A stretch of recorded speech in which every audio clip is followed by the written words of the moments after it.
de COATS y diagnóstico diferencial de desprendimiento de retina en niños. Les voy a enseñar un caso que vi hace como un poquito más de un año, un caso clínico de una niña de 6 años que el 15 de marzo ella es llevada a oftalmología general. Su padre refiere que en un examen de chequeo de optometría, pues la optómetra nota que ella no mejora visión por el ojo derecho y la remite pues para la valoración. Entonces, vamos a encontrar, o bueno, encontramos en la evaluación una agudeza visual en el ojo derecho de cuentadedos, el ojo izquierdo 20/20. El resto del examen en cuanto a segmento anterior y presión estaba dentro de límites normales. Sí encontraron algunos hallazgos en retina, por lo que fue remitida y fue valorada entonces el 22 de marzo por el servicio de retina. No tenía esta niña ningún antecedente patológico personal, solamente la madre, en cuanto a los familiares, la madre tenía pues un defecto refractivo, pero el hermano y el de 3 años y el padre eran sanos. Pues le preguntamos un poco mejor a la mamá si había notado algo en la niña y refería que pues obviamente esta niña ya de 6 años en etapa escolar, que desde que ingresó al colegio presentaba, pues se acercaba pues mucho a los libros para leer y escribir y que en ocasiones cuando le tomaba fotos desde hace un año ya le notaba como una mancha blanca en el ojo derecho. Entonces vamos a encontrarlo, les voy a mostrar lo que encontramos en el fondo de ojo de la paciente. Entonces en el examen de fondo de ojo encontramos en el ojo derecho una retina elevada con todos estos depósitos amarillos que comprometían la mácula y la retina más que todo a nivel de retina inferior, con una abundante exudación posterior, los depósitos alveolares y los depósitos amarillos, y un desprendimiento de retina tipo exudativo mayor a nivel subfoveal. Esta fue la angiografía de esta niña, perdón las fotos que no están como muy bonitas, pero miren aquí, entonces podemos ver como estas áreas de hiperfluorescencia muy periféricas con toda esta área de líquido, pues, o de hiperfluorescencia abundante a nivel foveal. Aquí está otra toma. Y este era el ojo izquierdo, totalmente normal. Entonces vamos a empezar a hablar un poquito acerca de la enfermedad de Coats. La enfermedad de Coats fue descrita en 1908 por este autor George Coates. Él fue quien la describió inicialmente como una anormalidad vascular retiniana de tipo unilateral con exudación que ocurría en hombres jóvenes. Posteriormente, Leber lo que hizo fue que informó una entidad con múltiples aneurismas retinianos asociado a degeneración de la retina. Y en 1955, otro autor de apellido Rees descubrió las similitudes pues, entre la enfermedad de Coats y los aneurismas descritos por Leber, y él concluyó que representaban un espectro de la misma enfermedad. Entonces, en el 2000, la doctora Shields ella es una oftalmóloga oncóloga, casi o muchos de los artículos publicados de enfermedad de Coats son escritos por ella se ha dedicado pues a investigar todo este tipo pues, de patologías. Y entonces ella lo describió, lo definió como una telangiectasia retinal idiopática con exudación intra o subretinal, pero no sin evidencia como tal de tracción retinal o vítrea apreciable. Las telangiectasias entonces se definieron como o sea, son el calibre dilatado, irregular, que pueden ser de mediano a pequeño tamaño de los vasos sanguíneos. Y el término retinopatía exudativa pues es usado para describir toda esta exudación amarilla a nivel de la retina sensorial o el espacio subretinal. Asimismo entonces, esta es la clasificación que se le dio. Recuerden que entonces no es hereditaria, no tiene asociación a anomalías sistémicas, ni tampoco tiene predilección por raza, predilección racial. Me gustó mucho esta clasificación porque también nos muestra aquí la prevalencia. Entonces vamos a empezar. En el estadio 1 solamente se han descrito telangiectasias. El estadio 2 se divide o se subdivide en 2A y 2B y ya se le añade a las telangiectasias exudados, toda la parte exudativa. Entonces, 2A cuando está extrafoveal, 2B foveal. En el estadio 3 se dividen 3A y 3B. En esto ya encontramos lo anterior más desprendimiento de retina. En el 3A se encuentra entonces un desprendimiento de retina exudativo subtotal y en el 3B total. Y como podemos ver a la vez, el 3A se divide en A1 y A2 si es subtotal o extrafoveal. En cuanto al estadio 4, ya es todo lo anterior, más glaucoma, y en el estadio 5, aparte del glaucoma, también pacientes con tisis bulbi. Podemos ver entonces que entre los más frecuentes son el estadio 3, en un 69%, y el tipo pues subtotal 3A. Y también está el 3B con mayor también prevalencia.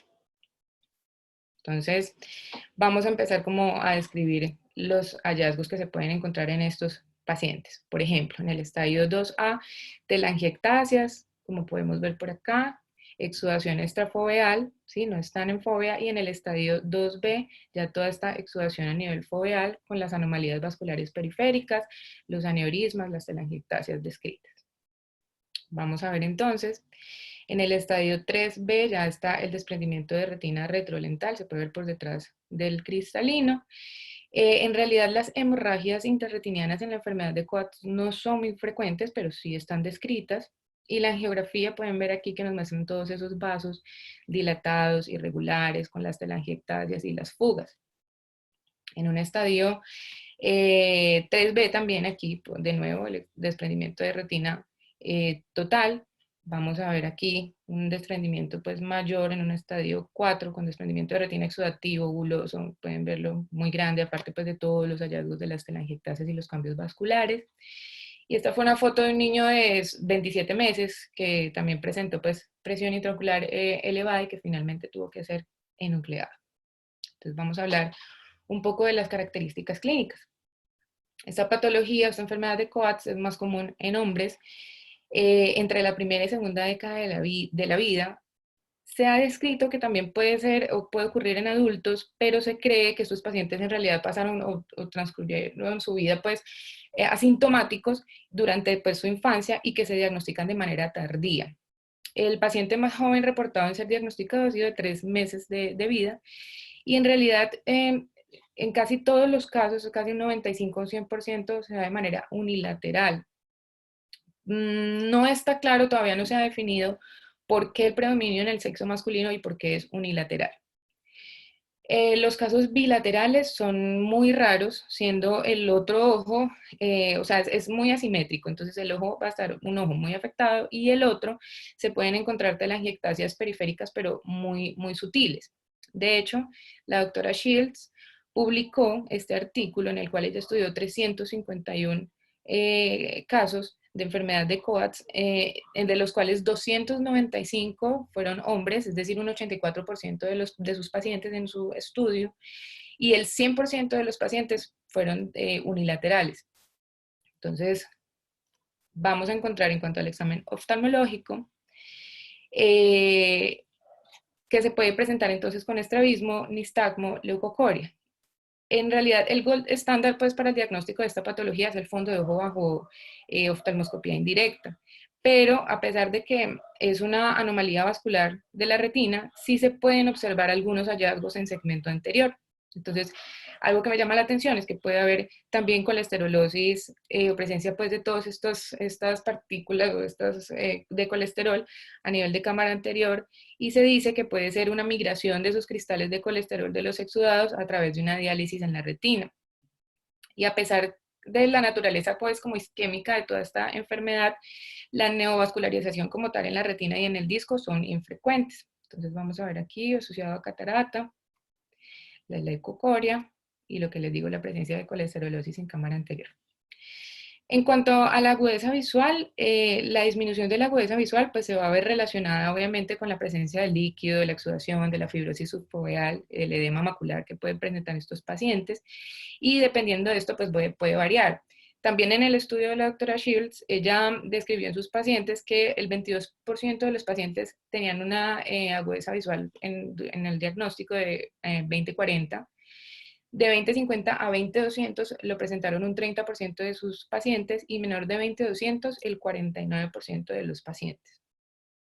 También podemos ver aquí entonces estrabismo, leucocoria, desprendimiento de retina que se observa pues detrás del cristalino y la presencia colesterol, de las partículas de colesterol en cámara anterior. Vamos a ver que como complicaciones también estos pacientes pueden presentar iridociclitis, pues cataratas, glaucomas neovasculares y finalmente tisis bulbi. Entonces, en cuanto al fondo de ojo, muy característico de esta patología son las telangiectasias en bombilla, se les ha denominado en bombilla, porque pueden ver que ellos tienen como una configuración terminal en bulbo, y está pues rodeado de toda esta exudación amarilla, entonces se le ha denominado en bombilla, o también en salchicha, por toda esta tortuosidad de los vasos y de las telangiectasias, también se les ha denominado como vasos en salchicha. Estos vasos se encuentran entonces entre el ecuador y la hora serrata, y los cuadrantes que se han visto más comúnmente involucrados son los cuadrantes inferiores y temporales. Bueno, en cuanto a la exudación intrarretiniana, pues está presente en casi todos los casos.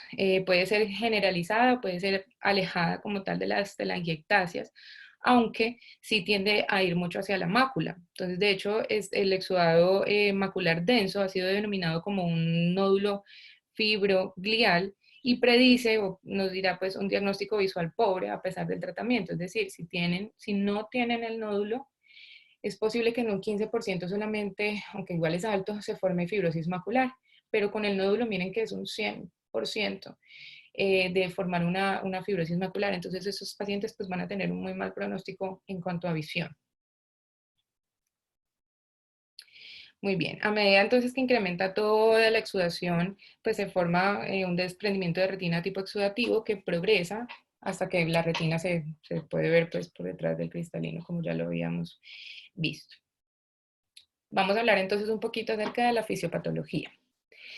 Hay dos factores que van a contribuir al desarrollo de una enfermedad de Coats. El primero es que hay un deterioro en la barrera hematorretiniana porque hay cambios a nivel endotelial de la vasculatura retiniana. Entonces el plasma empieza como a filtrarse hacia la pared del vaso y da como resultado pues el engrosamiento de todos estos vasos.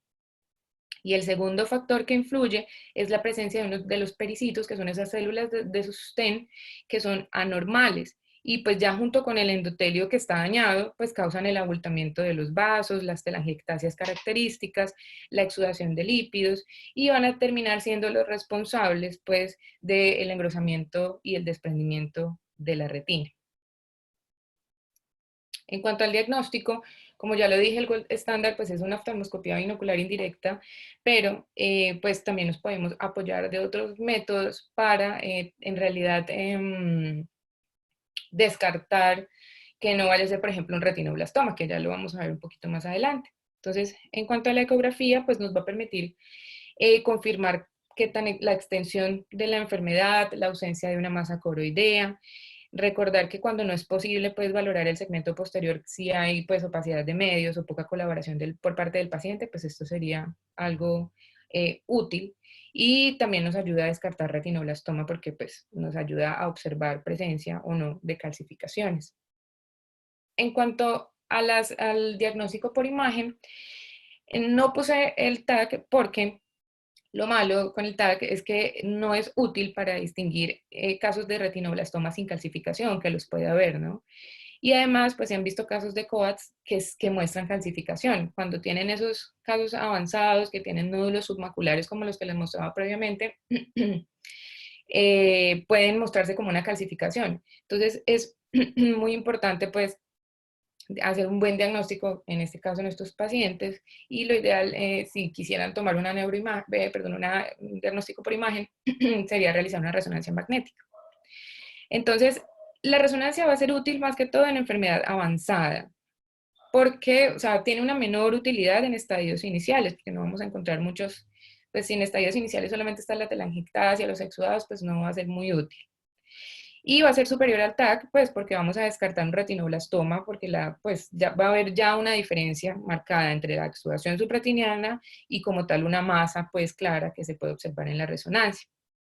Específicamente, lo característico en la resonancia es que el exudado se va a observar hiperintenso en T1 y en T2.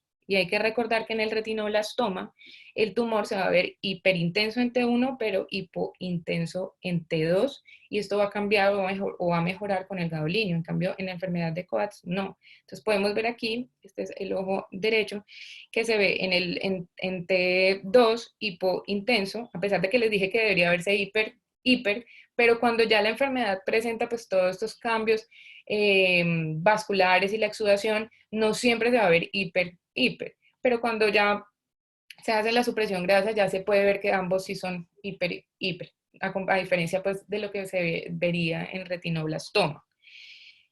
En cuanto al OCT, entonces vamos a encontrar, pues el OCT nos va a ayudar muchísimo a observar lo mismo que les había mostrado previamente, la presencia o no de los nódulos subfoveales, y también nos va a ayudar a determinar pues la cantidad de, si hay edema macular quístico, la cantidad de líquido subretiniano, si hay o no membrana epirretiniana, y obviamente toda la integridad pues a nivel de las capas retinianas.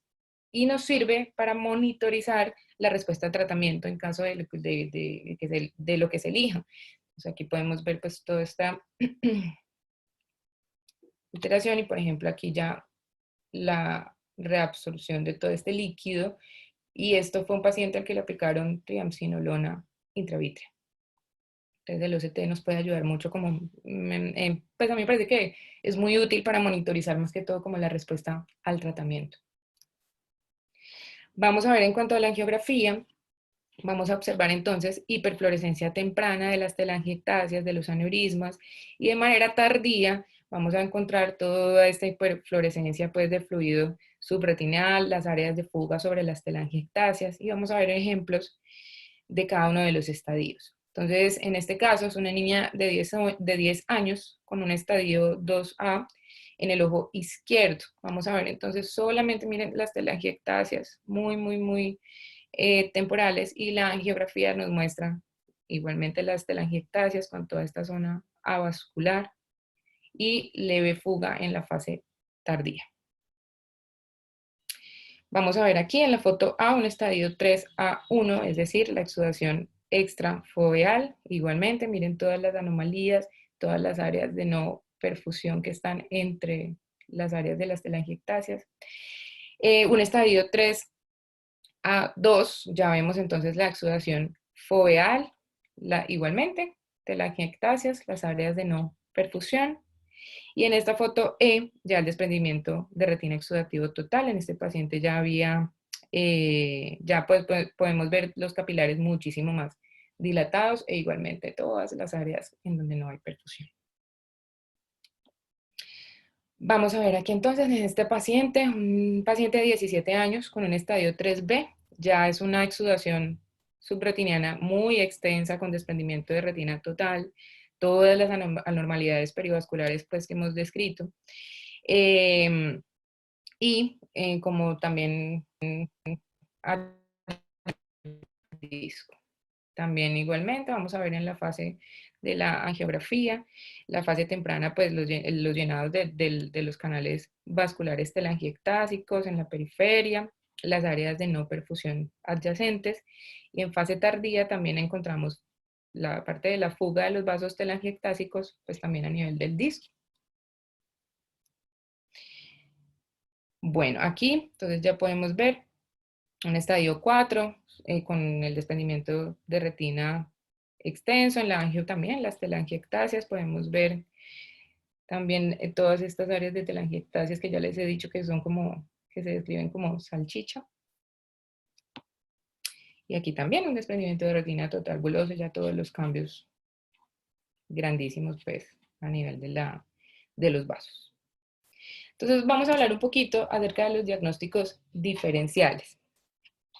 En realidad los diagnósticos diferenciales pues son muchísimos, porque podemos hacer diagnóstico diferencial con vasculopatías que produzcan exudación, con afecciones que produzcan leucocoria y estrabismo, con las vitreoretinopatías hereditarias, ¿sí? Pero entonces el día de hoy vamos a hablar específicamente de estas como diagnóstico diferencial de Coats.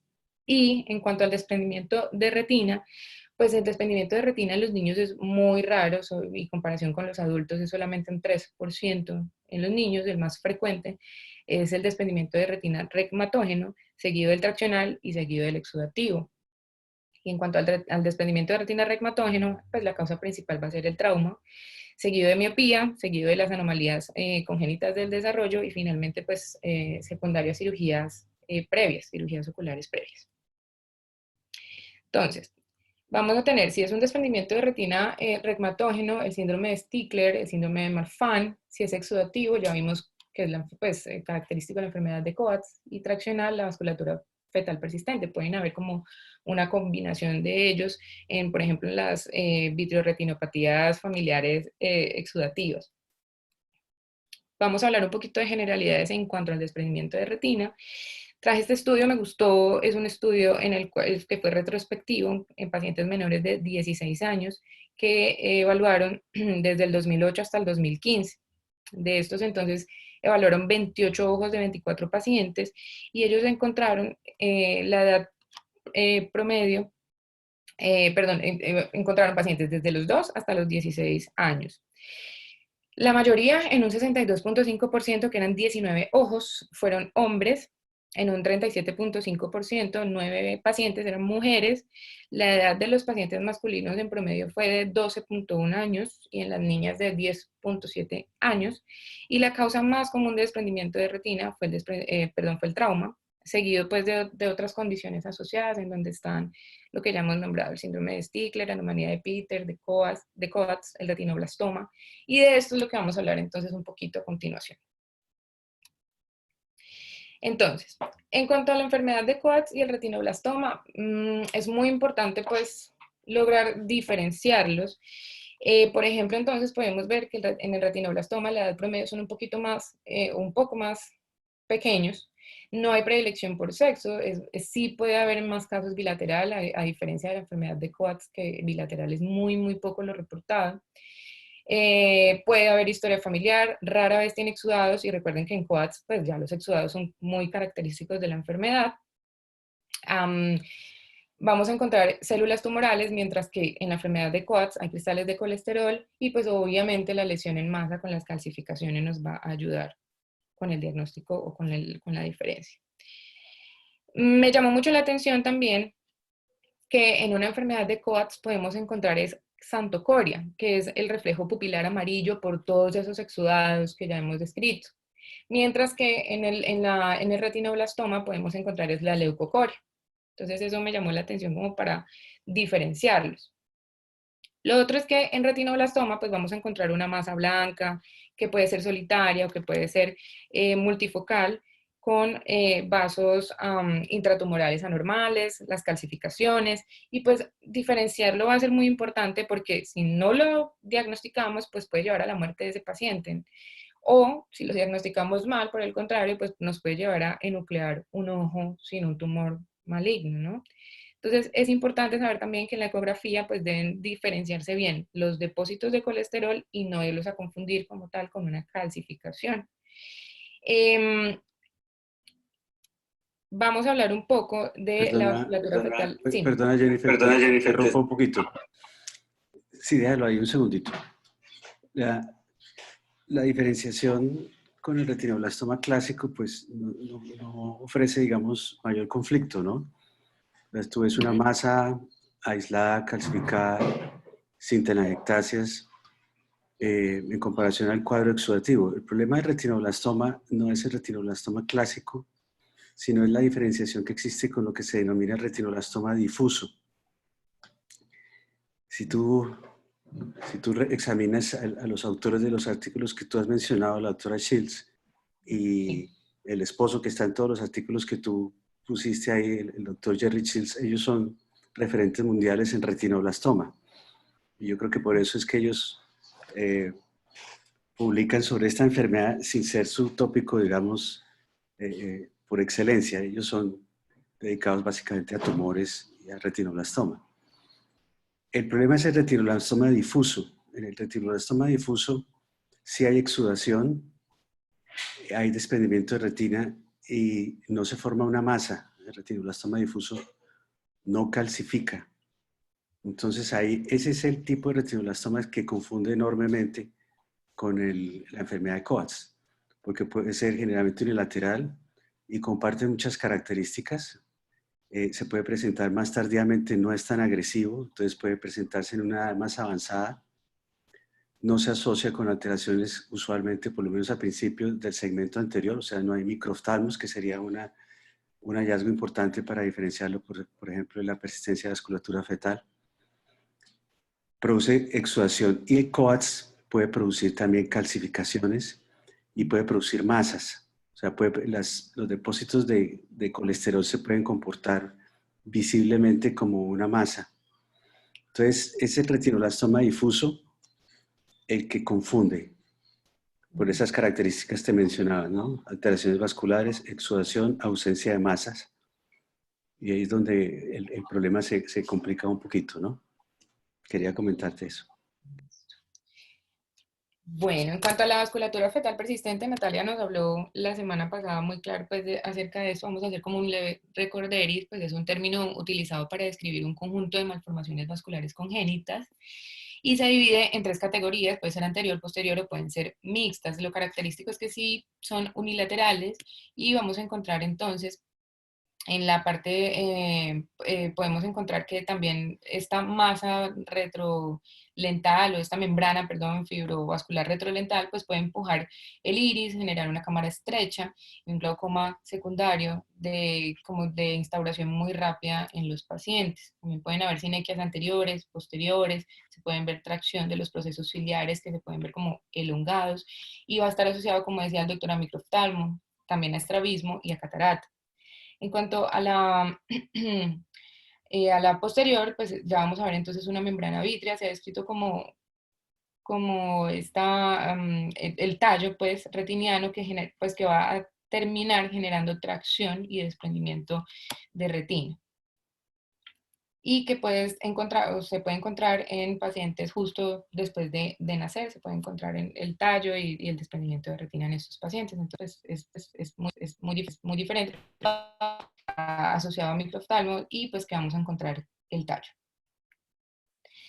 En cuanto a la enfermedad de Norrie, es un trastorno recesivo ligado al cromosoma X. Entonces, los niños afectados generalmente son ciegos al nacer o durante los primeros años.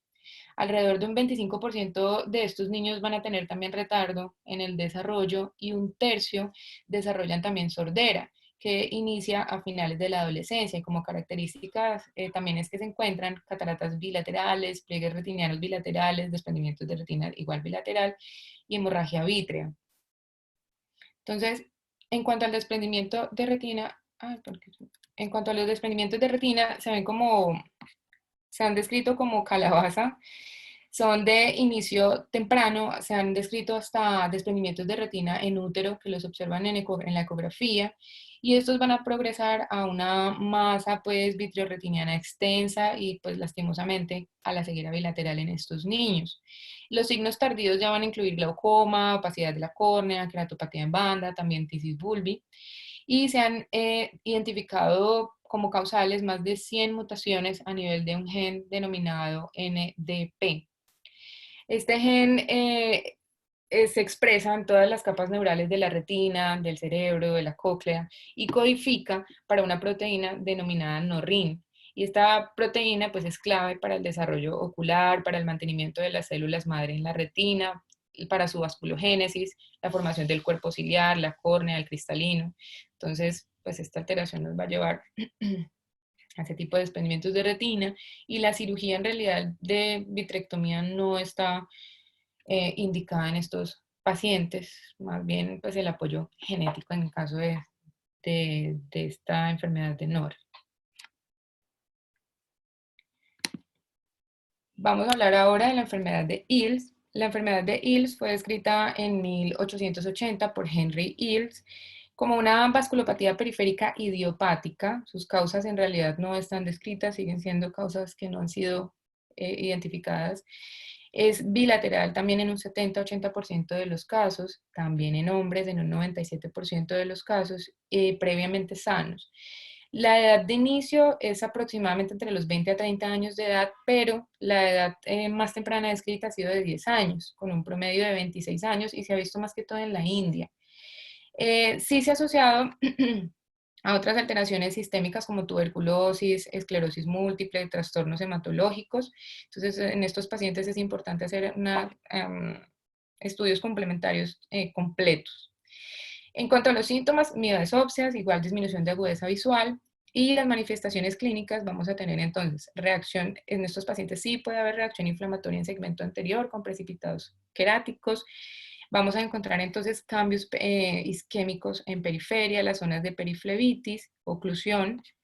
Y vamos a encontrar también neovascularización en retina o en el disco, que también nos pueden conducir pues, a una hemorragia vítrea y posteriormente a un edema macular, a una membrana epirretiniana. En cuanto ella tiene como dos estadios o dos etapas. Una etapa activa de toda la perivasculitis que nos va a conducir a una etapa isquémica, seguida pues de la neovascularización a nivel de la retina, del disco, y hemorragias vítreas recurrentes. Muy raramente en estos pacientes se observa regresión y vamos a ver que la angiografía también nos sirve pues para delinear esas áreas de no perfusión o la neovascularización a nivel del disco. Y en cuanto al desprendimiento de retina en estos pacientes, pues si las hemorragias no resuelven, se van a terminar formando adherencias vitreoretinianas y desprendimientos de retina de tipo traccional. El tratamiento pues va a depender de la etapa de la enfermedad. Se ha descrito que se pueden usar esteroides orales, perioculares, la panfotocoagulación, láser y la vitrectomía. Si la hemorragia definitivamente pues no resuelve en más de 3 meses, un intervalo mayor de 3 meses, y si hay desprendimiento de retina. Y si está inactiva, se puede pues observar en intervalos de cada 6 meses. Entonces, como tips, por decirlo así, en cuanto a la enfermedad de ILS, recordar entonces predominantemente en hombres, pero ya son un poco como más de una edad mayor, bilateral. Podemos ver entonces áreas de no perfusión, los neovasos y aún hemorragia vítrea que puede ser recurrente. Vamos ahora también a hablar un poquito acerca de retinopatía, de los desprendimientos de retina, retinopatía del prematuro. Recordar entonces que el desprendimiento de retina en ROP causa ceguera en aproximadamente 15 a 30% de los pacientes, aunque se ha disminuido obviamente toda su incidencia gracias a una mejor detección, un mejor pesquisaje de estos pacientes y el tratamiento pues que se dé en el momento adecuado. Entonces ya todos pues saben el estadio 1, la formación de una línea de demarcación, el 2 cuando ya hay una elevación, por decirlo así, o una cresta. Ya vamos a hablar entonces de un estadio 3, cuando tenemos toda esta proliferación extrarretiniana, un estadio 4A, cuando hay un desprendimiento de retina extrafoveal parcial, y un 4B, si está afectando también la fovea. Entonces vamos a ver en cuanto a las características del desprendimiento de retina, que es más bien cóncavo, orientado como circunferencialmente, ya les muestro más imágenes, y en casos progresivos pues va a seguir contrayéndose y va a aumentar tanto pues como su altura y se va a extender. Y en el estadio 5 ya es un desprendimiento de retina total. Y vamos a hablar del ROP cicatrizal. Este ROP pues se puede presentar cuando los pacientes tienen una retinopatía activa, con complicaciones que definitivamente pueden ser inocuas, muy sencillas, o pueden ser muy graves. Entonces vamos a ver que cuanto más esté avanzada o más posterior sea la enfermedad, pues más graves van a ser las secuelas.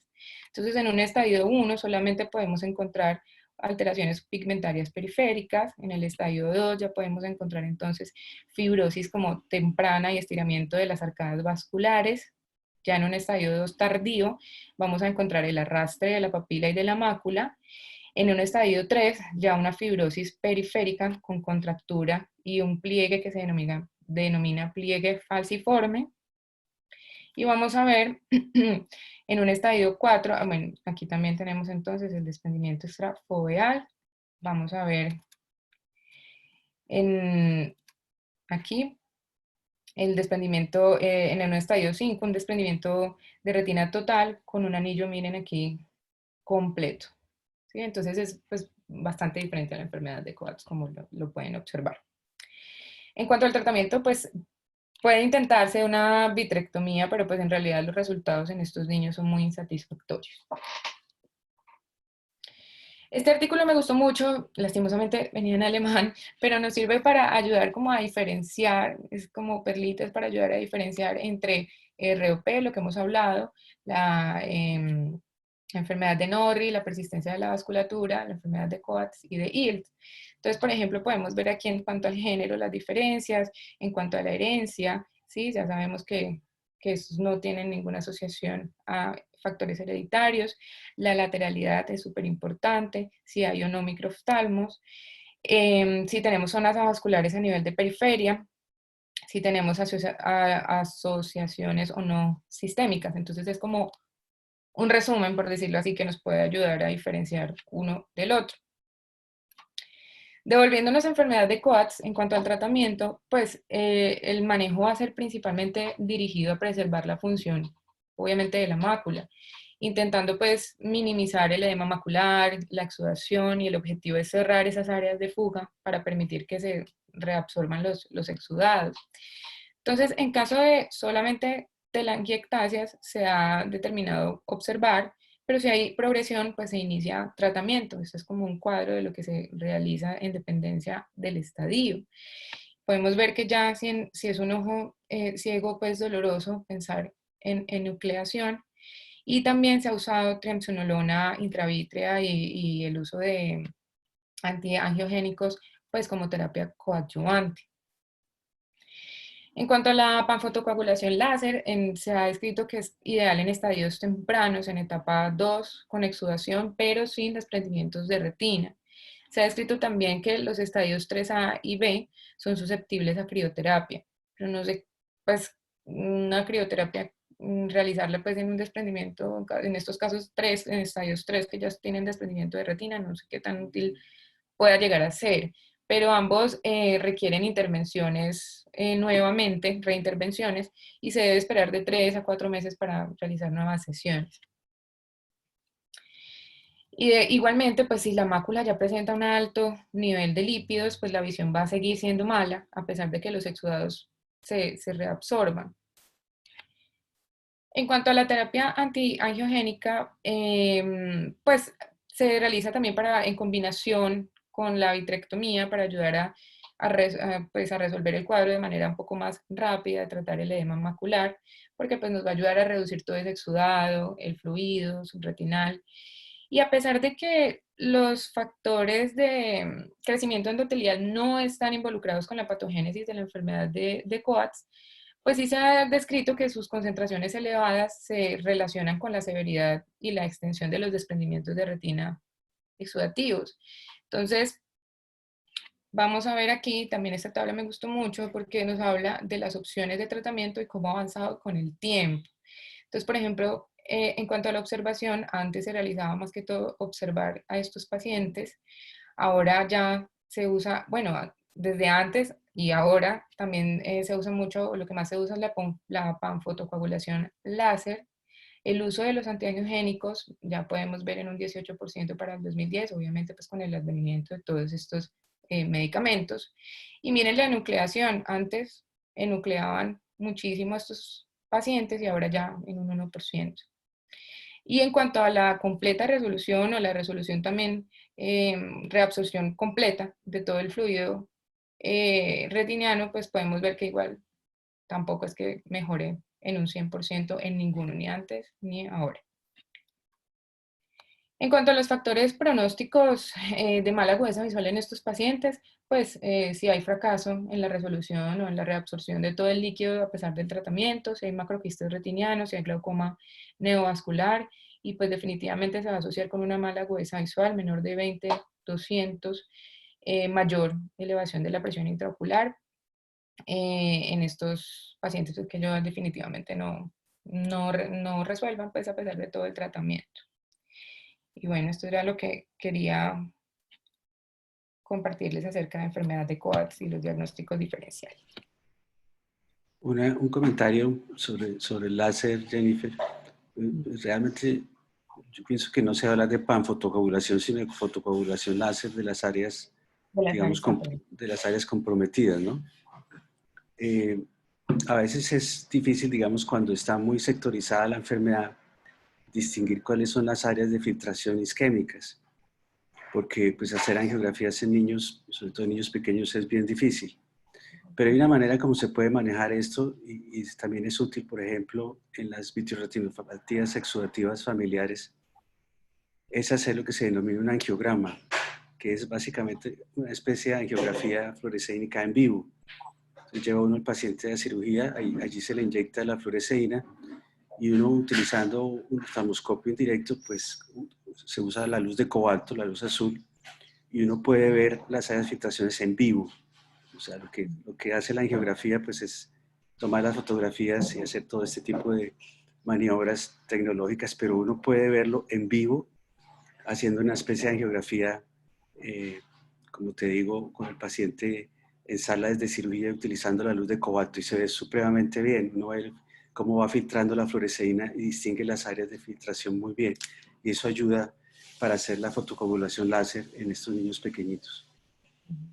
Y Okay. sobre la ¿Y en cuanto a crioterapia, la terapia, doctor? la crioterapia pues es esencial en estos casos, sobre todo cuando hay, digamos, exudación periférica, es como el tratamiento más utilizado para tratar de evitar el compromiso del polo posterior. Eh, y sí, obviamente se utiliza primariamente, el láser y la crioterapia son los tratamientos, digamos, primarios de esta condición, que no es una condición muy frecuente, pero y afortunadamente pues es casi siempre unilateral. Pero de todas maneras, pues una vez que está presente, pues uno trata de preservar la visión y eso implica pues en enfermedades periféricas evitar el compromiso de la mácula, ¿no? Ya cuando hay compromiso macular y casos avanzados, el problema se convierte en glaucoma.